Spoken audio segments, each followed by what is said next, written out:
checked my wife's GPS and saw she was at a motel instead of working late. Drove over, knocked on the door, and a half-dressed man opened it. I smiled and said, "Let my wife know she's missing dinner." He looked confused, until she came running out, barely clothed, her face drained of color. I, 39 male, have been married to my wife, Rachel, 38 female, for 14 years. We have 2 kids. A boy 12 and a girl 9.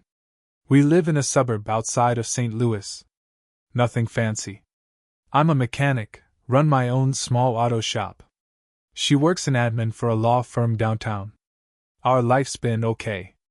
Not always easy, but I thought we were doing all right. I thought we were solid. We had arguments, like anyone, but nothing wild. Lately, though, things have felt different. She started working late more often. Coming home tired. Short with me, distracted. You know that feeling when something's just off, but you don't have proof, so you second-guess yourself? Well, about 2 months ago, she left her phone out while she showered. Notifications started popping up from some guy named Jay. At first, I figured it was work. But it wasn't casual work talk. The messages weren't sexual, but flirty. One said, "I can't stop thinking about last week." My stomach dropped. I didn't say anything right away. I just started watching. I didn't want to jump to conclusions. Maybe it was harmless. Maybe it was a joke. But then she changed her password. She never had a password before. So I got suspicious enough to put a GPS tracker on her phone. I know, sounds extreme. But I had to know. I had to protect my kids, my sanity. Last Friday, she said she had a client dinner. Said she'd be out late. I nodded, kissed her cheek, told her to be careful. Then I waited. Watched her location all evening. Around 6:45 p.m., she wasn't anywhere near downtown. She was on the other side of the city. At a cheap little motel near the interstate. I stared at the dot on the screen for a solid minute, hoping it was a glitch. It wasn't. She stayed there. I watched that dot just sit in one place.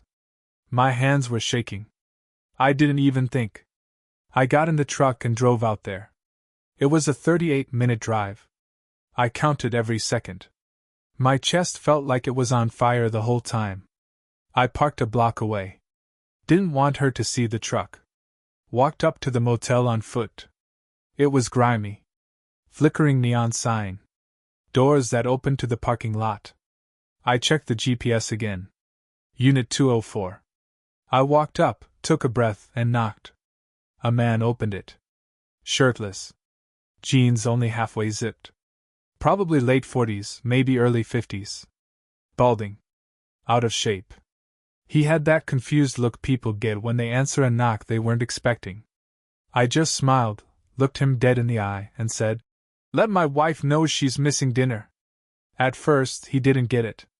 He looked at me like I was delivering a pizza to the wrong door. Then Rachel appeared behind him. Hair messy. Makeup smudged. Wearing one of those oversized t-shirts she used to sleep in at home. No pants. She froze. I'll never forget that moment. Her mouth dropped open. Eyes wide. Face pale. She looked like she saw a ghost. She didn't say a word. Just stared at me, like she was trying to figure out if it was real. I turned and walked away. Calm. Silent. My hands were still shaking, but I didn't let it show. She didn't chase me right away. Not until I got to the parking lot. Then I heard her voice behind me. "Mark, wait! Please!" I didn't stop. Got in the truck. Drove home.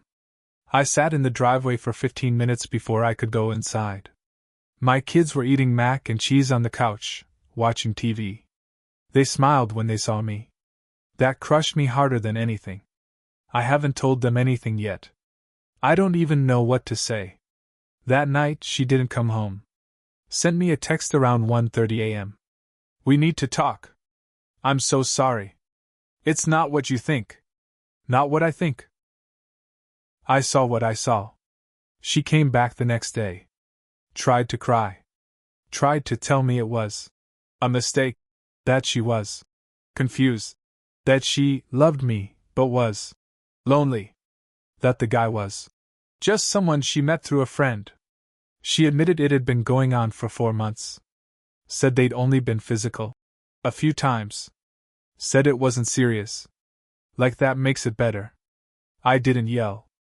Didn't scream. I just told her I needed space. That I wasn't sure if this marriage could be saved. I slept on the couch. That was 5 days ago. She's been trying to fix things, acting sweet, cooking dinner, helping more with the kids. Like that's going to erase it. I'm just numb. I go to work, come home, say hi to the kids, eat in silence. She watches me like she's waiting for something. An explosion. A breakdown. Something. But I don't give her anything. Because I don't have anything left to give. I haven't told my family yet. I haven't told hers. I haven't told my friends. I'm just carrying it. She says she's willing to go to counseling. That she'll cut him off. That she'll do whatever it takes. But I don't know if I want to fix it. Because every time I look at her, I see that motel door. I see her standing there, barely clothed, looking like she'd just been caught sneaking out of someone else's life. And the worst part? She wasn't even surprised. She looked guilty. Not shocked. That's how I knew it wasn't the first time. It was just the first time I caught her. It's been a week since I found her at the motel. Rachel's still in the house, sleeping in the guest room now. We don't talk much. When we do, it's short, surface stuff, about the kids, groceries, bills. Nothing real. Nothing that matters. But something started to change. Not with her. With me. I started digging. Not just the how could she part. I wanted to know everything. Who this guy was. How they met. How deep it went. So I went back through our phone records. Found his number. Cross-checked it. Turns out the guy wasn't just some random. He wasn't a friend of a friend, like she said. He was her ex. From college. They dated for over a year before I ever met her. She had reconnected with him 6 months ago. Through Facebook. I saw the messages. She never deleted anything. She probably thought I'd never look. The messages started off innocent. A few comments on photos. Then longer convos. Then, we should catch up sometime. That was over 200 messages ago. They met up for the first time 2 months before I caught her. At a coffee shop. Then again at a hotel. Then again. And again. Same motel. Same room number. Over and over. She made plans with him. Told him she was going to leave me. That she felt alive again. She called me cold in those messages. Said I didn't understand her. Said I was too busy being a dad to be a husband. That one hurt the most. Because everything I did, every long hour, every late night in the garage, I did for them. For her. For the kids. I missed birthdays, school plays, dinner dates, just so I could make sure the lights stayed on and they never had to worry. And all the while, she was falling back in love with someone she claimed was her past. I confronted her with the messages. At first, she denied it. Said it was just talk. That she never meant to leave. That she was confused. But I saw the panic in her eyes. Not because she felt bad, but because she realized how much I knew. And then, she snapped. Said if I had been more affectionate, if I hadn't spent so much time at work, if I had paid attention, maybe she wouldn't have needed someone else. I didn't yell. Didn't scream. I just stared at her and said, "Then why didn't you tell me?" She had no answer. She just sat there, face in her hands, sobbing. Here's where it gets worse. I found out he's married. With his own kids. She knew. She knew, and she still went ahead with it. Turns out, his wife doesn't know. He's got her thinking he's working extra hours too. Same playbook. And now I'm sitting here with a phone full of proof. I could destroy his life in a second. I could send it all to his wife. Blow it up. End the lying for everyone. But then what? Our kids still need stability. My son asks me every night, "Are you and Mom okay?" My daughter hugs me longer now. Like she knows something's broken but can't explain it. I haven't told anyone yet. Not my parents. Not hers. Not even my best friend, who I usually talk to about everything. Part of me is ashamed. Like I failed. Like this means I wasn't enough. Even though my brain tells me that's not true, my heart doesn't feel the same. I've started sleeping at the shop. I tell the kids I've got late projects. Sometimes I do. Most nights, I just lay on the couch with a beer and silence. Rachel keeps texting. Telling me she's sorry. That she made a mistake. That she doesn't even want him now. That it wasn't real. That she wants to fight for us.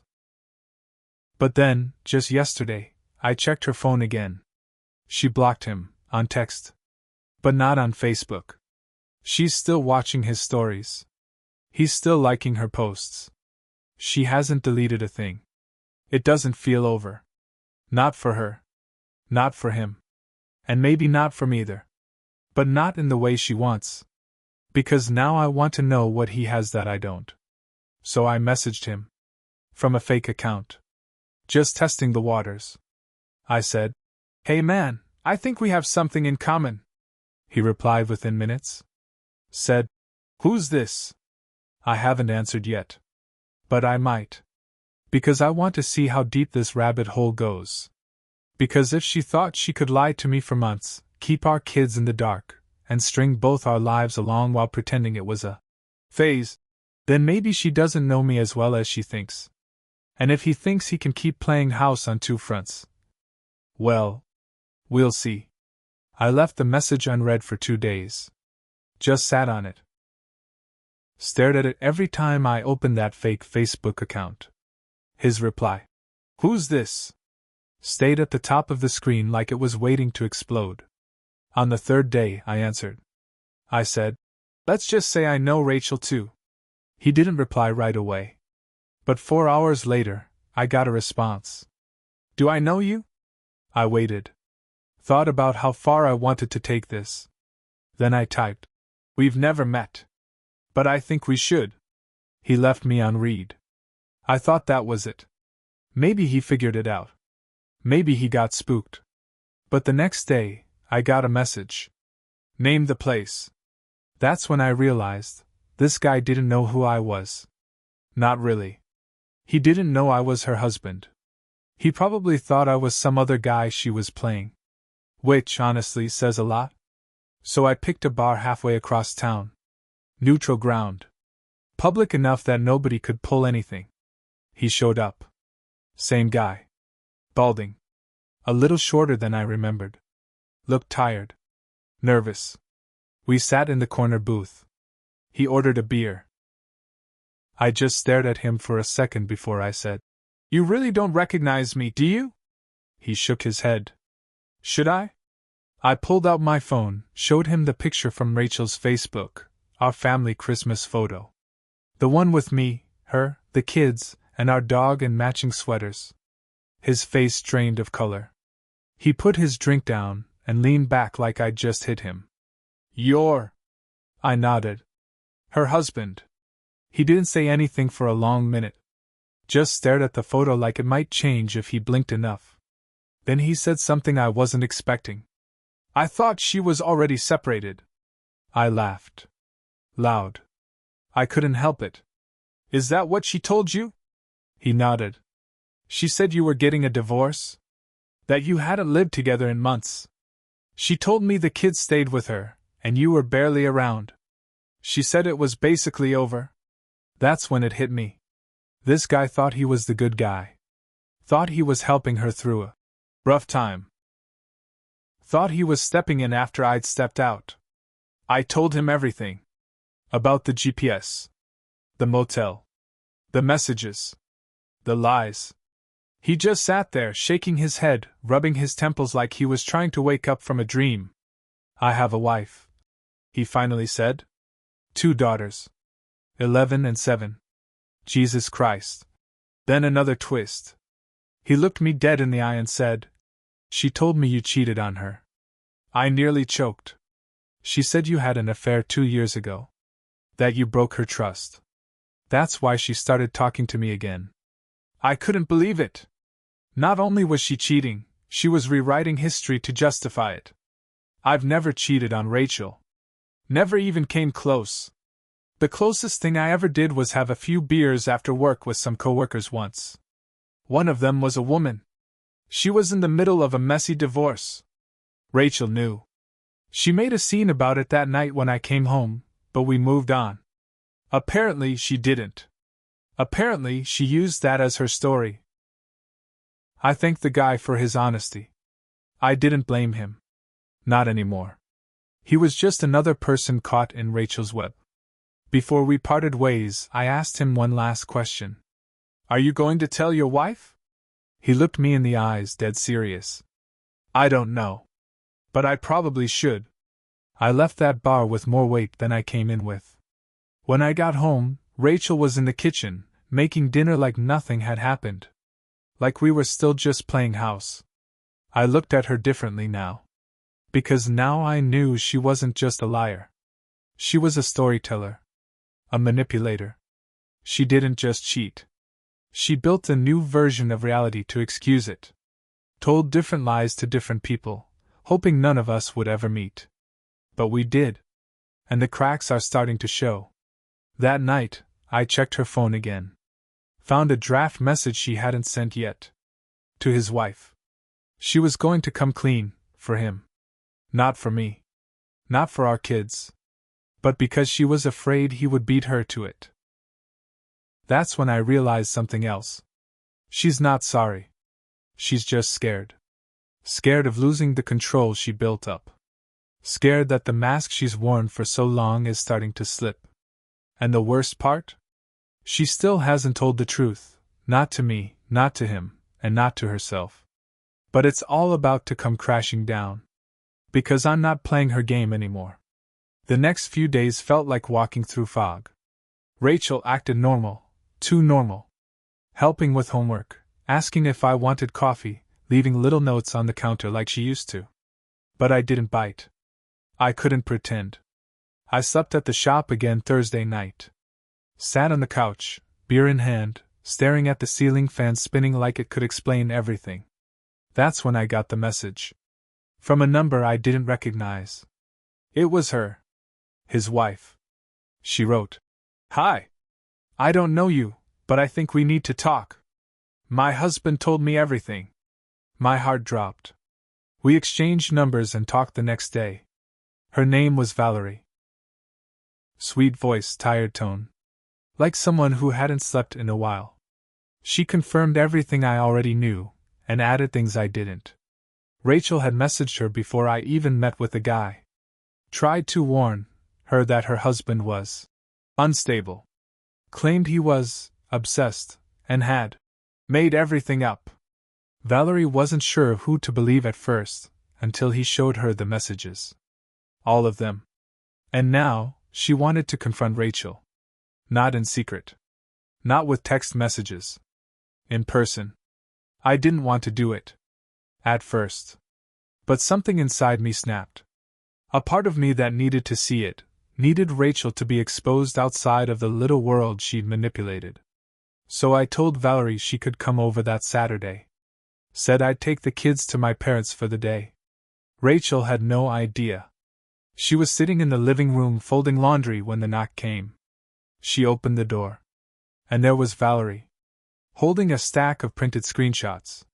Face like stone. "What the hell is this?" Rachel asked. Valerie didn't speak right away.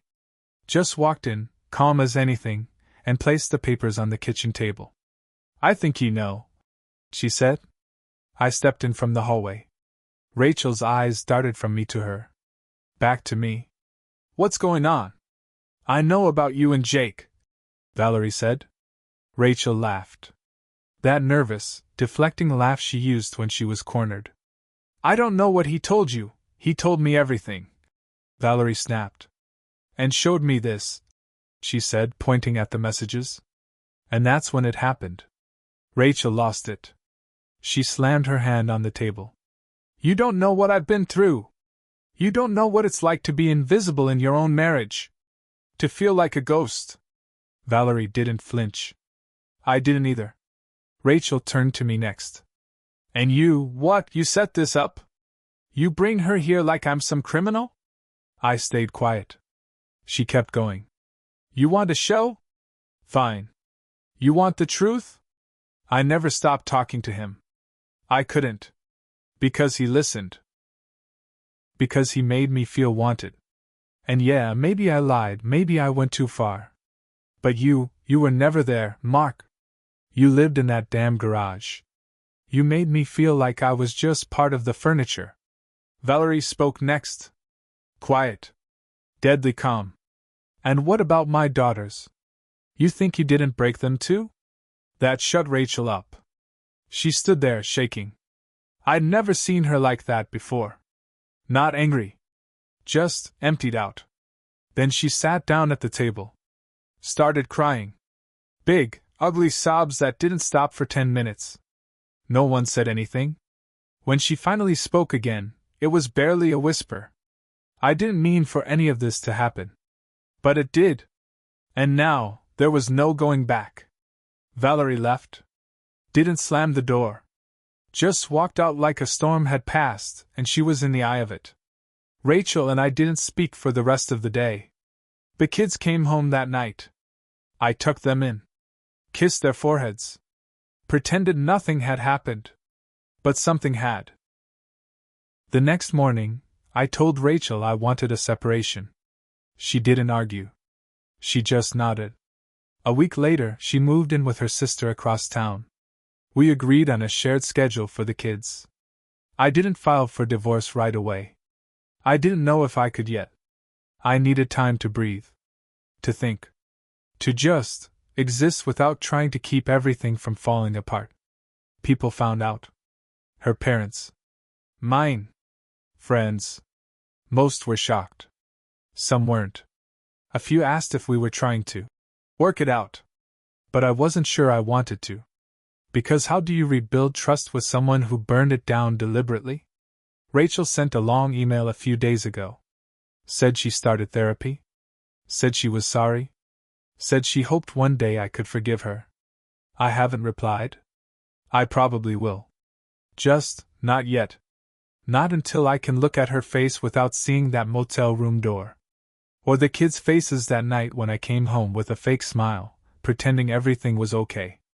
You think you know someone. You think time means trust. But time isn't a measure of loyalty. It's just a clock ticking over moments you hope meant the same to them as they did to you. I don't hate Rachel. But I don't love her the same anymore either.